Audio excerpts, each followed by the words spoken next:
New Hope was and still is a place to create dreams. Cal Roberts told me once there are 7 high energy points on the planet. For me, New Hope is one. Seven Springs kept me coming in to sing 1 week every month or two. Willie Joe, my boss, I have found through the years is the P.T. Barnum of the entertainment world in this 7,000-acre resort. He can size up a group of people and know what will sell and keep the customers happy better than anyone I've ever met. He is also an asshole, but so are all salesmen. And of course, they refer to me as one also. He told me once the difference between rape and rapture is salesmanship. He is right. I have learned more about honing and grooming my talent from him than just about anyone in this business. He has pushed me to points that no wife or relative ever could. Because of his persistence in constantly putting me in situations I never would have put myself in, I have learned to entertain children, families, dinner crowds, cocktail parties, adult comedy, campfire sing alongs, and every type of barroom audience ever seen. From skiers to Catholic priests to the families of Flight 93 victims on September 11th for 2 weeks, Willie has thrown me on stage and watched my failures and my winnings in every style of show known to man. I have to say, at least 85% of the time I have won. I think Willie knew all along that I would. He just had to piss me off enough to make me show him.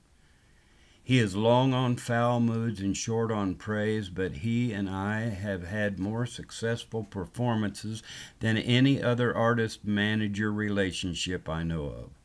In 22 years or so at Seven Springs, I've never been fired. We've had a dozen going-away parties, but I've never been fired.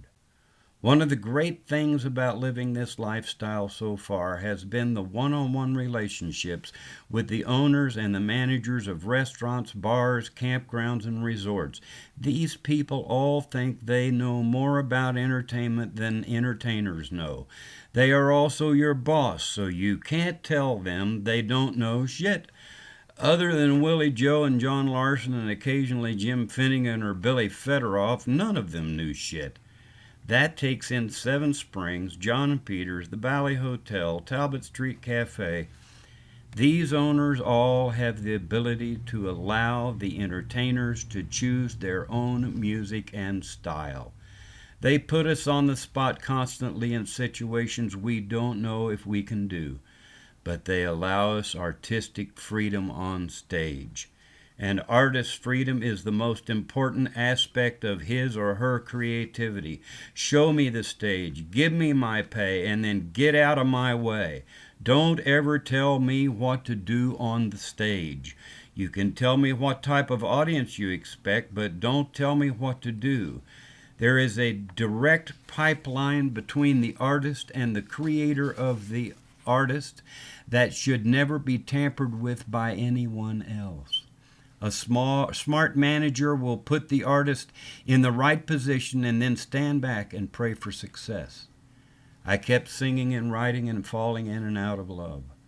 Along the way, I met a musician that has been a friend ever since, a young, crazy guitar-playing folk singer from Kentucky, Mitchell Barrett. I was playing in Nags Head, North Carolina in a hotel bar, and this crazy kid in his 20s came running, screaming that he had jumped from the back of a pickup truck at 50 miles an hour and run into the hotel to hear Mountain John. I told the owner to let him in. He was all scratched up and his jeans were ripped, but he had that look in his eye that told me he was full of mischief and magic and turmoil and music. He was and still is and will be till he dies. No matter how much he drinks or smokes or cries, he will never find peace. The only way to have any peace at all when you have that much talent is to stay straight. Unfortunately, I didn't find that out until I had been hauled to the hospital 2 or 3 different times. Some days I don't feel too well. but I am in control of my emotions and decisions in future. Booze, drugs, and sex will never dictate my direction ever again. Only music and God will tell me what to do. No other human, male or female, will ever dictate or manipulate my soul or talent ever again. I hope Mitchell Barrett from Berea, Kentucky will find the peace and thankfulness in this lifetime that I have finally, literally, stumbled upon. All it takes is the will to stop. If you have the will to do it, just turn it around and stop it. What was the original dream? It was to use your gift until you die. Your gift is the most important thing in your life.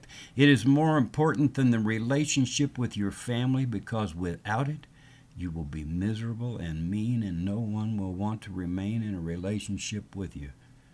Don't give to receive, but give for no good reason at all. The gift must be given, or it will be taken away.